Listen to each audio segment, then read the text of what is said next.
Abandoned buildings are everywhere in Japan. They're almost commonplace. But entire abandoned villages are something different altogether.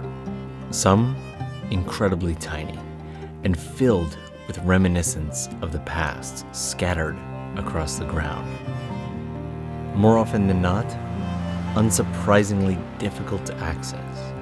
Passing through this tunnel, there's a road to the left that you'd almost miss without coming to almost a complete stop. A road that isn't used anymore. A road to a world from decades ago.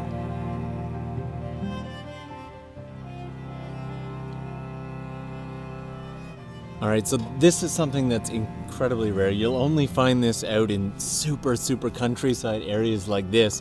I believe it's read Keida Bako, and because there are no police stations or police boxes out here, if you have a complaint or a problem that's not a major emergency, you would actually write it down, put it on here, and when the police make their rounds, they would collect it from the box. This here represents the entrance to this village, so let's go check it out.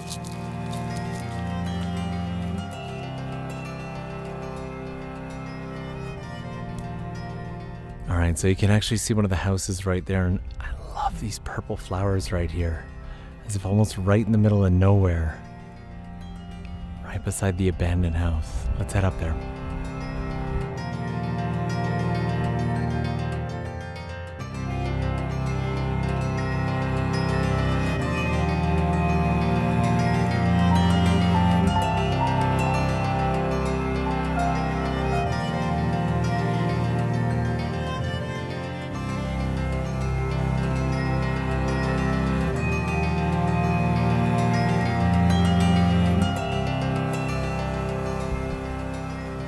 From the clothing and shoes to the bicycles and children's toys, telephones, and everything, it really paints a picture of like there was life here before they just completely abandoned it.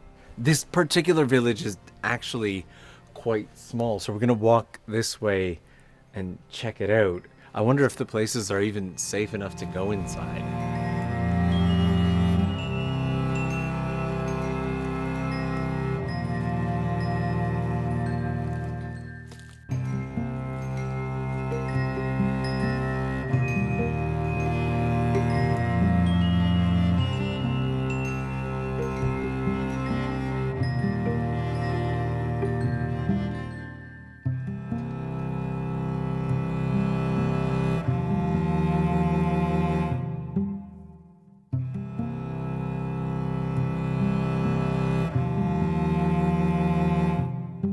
This particular abandoned village is in the mountains of an area called Chichibu, which is just about 2 hours or so north of I miss doing abandoned stuff, and that was north of Tokyo is how that sentence was going to finish. But the last 2 years I've done entire sets of adventures seeking out either creepy or abandoned places. But last year when I joined Chris for Journey Across Japan 2 to be the cameraman for that, and I don't want to touch anything. He shot the entire thing in 6K but then uploaded in 4K, and I kind of teased him about that recently on Twitter, and then he retaliated by uploading a video in 8K. But this video, basically this entire scene here, has been shot in 12K on the Blackmagic URSA 12K. You know what?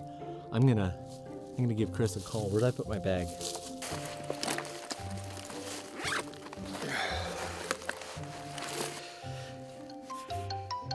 Hey Chris, how's it going? Norm, how you doing, mate? Long time no see. Well, it's only been a few weeks, but how you doing? Yeah, I'm not doing too bad. I just wanted to check in and see how those those 8K videos are going. The 8K videos, where do I begin? They're super tough to render. File size is absolutely massive. I mean, the storage alone is going to cost a fortune. Give Bill Gates a run for his bloody money. Plus, I only have a 4K monitor, so it feels a little bit like overkill. Anyway, how are you doing? What's up? Well, you know, I'm just going to go ahead and pretend that I didn't hear any of that, because I just picked up the Blackmagic URSA 12K cinema camera. Costs a small fortune, but worth every penny. Oh, the 12K, that's great, yeah. You know YouTube only lets you upload, I think, to 8K, right? Am I right? Am I wrong? 8K? Think of... You still there? We lose the connection? You there? No, we're still connected.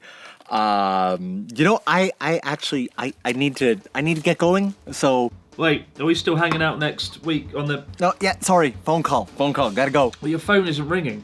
Yep, okay, love you too, bye bye. Yeah. Alright, oh, yeah, bye Norm, good luck with the 12K thing. Oh, I'm up it. I'm sure if I get back there on time, they'll...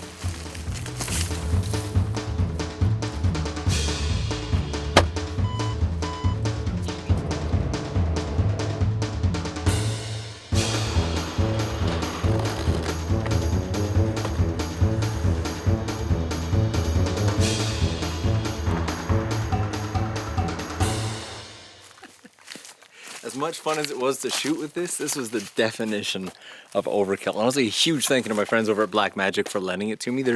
By the way, there's no not awkward way to hold this. I actually had to learn how to use DaVinci Resolve to edit this, but I felt pretty good about it. It was the only way that I'd be able to smoothly and safely render it and export it into 12K. Chris wasn't kidding when he says it's overkill and file sizes are and here you are probably watching it on your smartphone and I'm just like 12K. But I figured this would be the perfect space for this week's video, considering that as I release this, we are off to shoot Journey Across Japan 3 on the Abroad in Japan channel.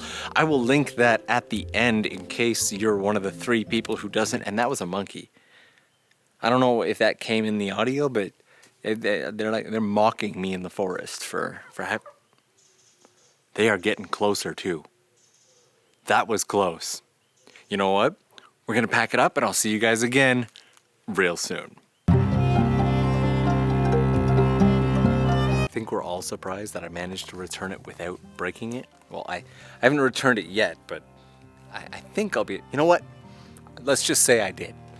Also, I just want to take 2 seconds and appreciate the fact that the Peak Design carbon tripod has actually managed to hold this camera the entire day. How incredible is that? Look how tiny this is a strong tripod.